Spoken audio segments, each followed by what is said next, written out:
1MDB has sparked embezzlement and money laundering investigations across one of the at least biggest 10 corruption countries. scandals the world has ever seen. What may be the biggest financial scam in history. A number of corrupt 1MDB officials treated this public trust as a personal bank account.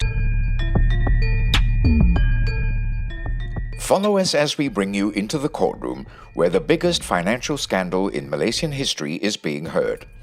By the Malaysian Insight, this is the Najib Razak 1MDB trial, and I'm Patrick Teo. Imagine this.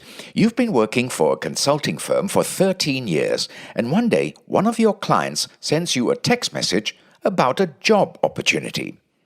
Then he goes quiet for 3 months, and suddenly he resurfaces and asks you to drop by the palace. Yes, the royal kind. In a matter of days, you're the CEO of a brand new sovereign wealth fund. And this was how the prosecution's ninth witness, Shahrol Halmi, was brought on board TIA by Joe Low. As you know, TIA would later be renamed 1MDB. Last week, Shahrol Halmi finally finished his 270-page statement after 5 days on the stand. After taking the rest of the week to prepare, it was the defense team's turn to have a go at the former 1MDB CEO. Today, Shahrol was cross-examined by Najib's lead counsel, Shafi Abdullah. Day 16 of Najib's 1MDB trial centered on Shahrol's relationship with fugitive businessman Joe Low. Shahrol seemed to have a pedigreed background. He attended the Royal Military College in Kuala Lumpur before pursuing his studies at Stanford University, an Ivy League school based in California. But he didn't do so well there. It took him 5 years to graduate, and when he did, it was without honors. Despite that, Shahrol managed to secure a job at Anderson Consulting right out of school.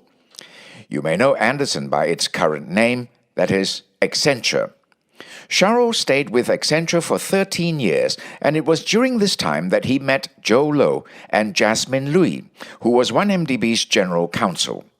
Joe and Jasmine worked for Utama Banking Group, or UBG, which was Shahrol's client.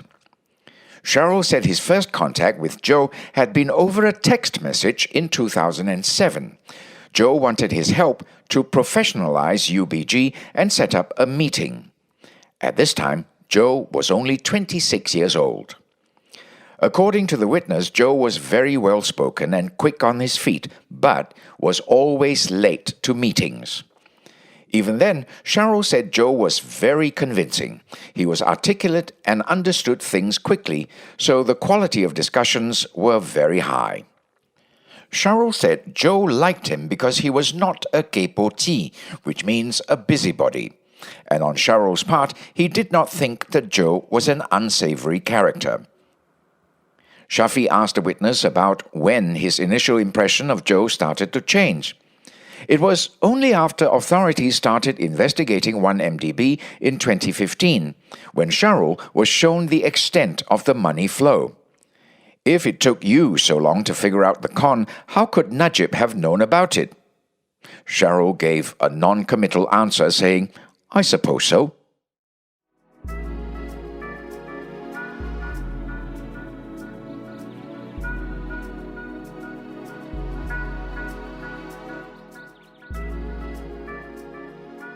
Shafi moved on to questions about the travel ban that was imposed on Shahrol.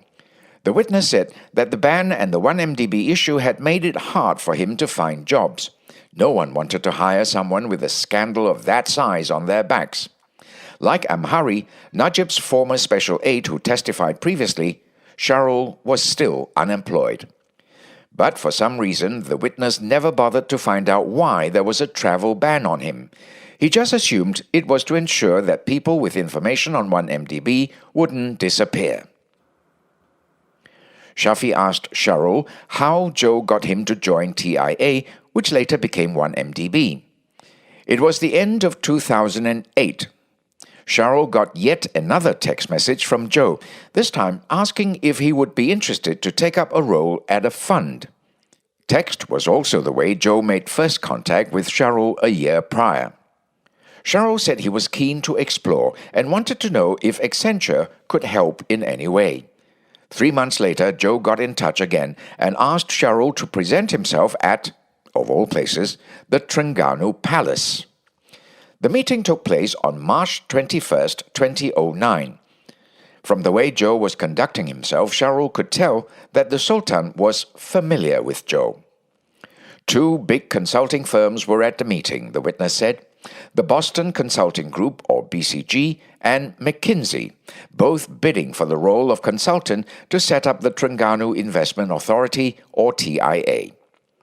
Shahrol said that just 2 days after the meeting, he was appointed as CEO of TIA on March 23, 2009.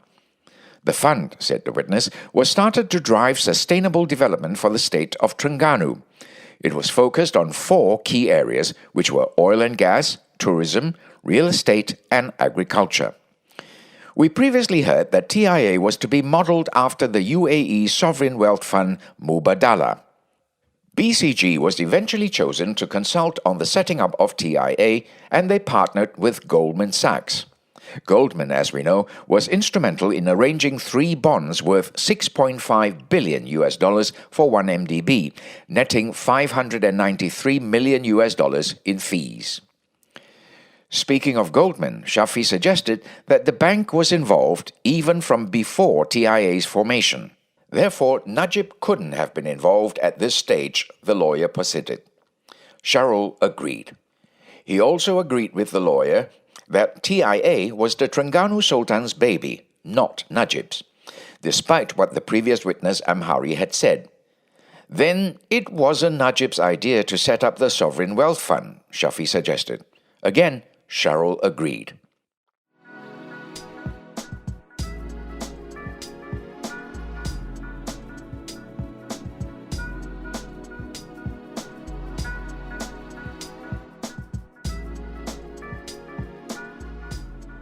As the end of the day drew closer, Shafi asked Shahrol about the civil suit that the Malaysian government had taken up against 1MDB's board of directors.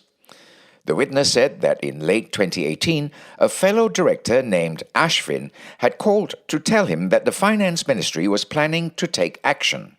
But he hasn't heard anything else since then. "Are you worried that an action would be taken?" Shafi asked. "No," Shahrol said, "because I'm telling the truth." When the media began digging into 1MDB, the witness said he truly believed it was all a political attack against Prime Minister Najib.